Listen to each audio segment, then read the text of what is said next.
Ito yung ate ko, pakilala ka. So guys, magkaano kami tabi ngayon. Maglilinis ng bakuran. Dito muna ilalagay ko guys yung camera.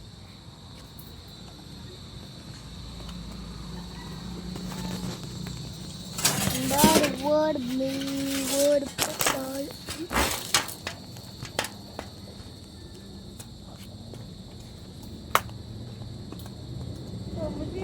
Sorry guys, ito po ang mama ko.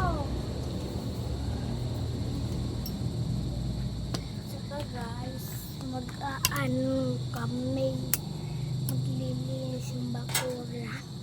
Kaya madumi na bakura namin. Saka meron guys na bakod din pa.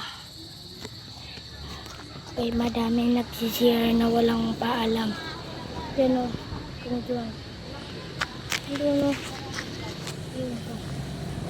Saka hanggang dito lang po guys.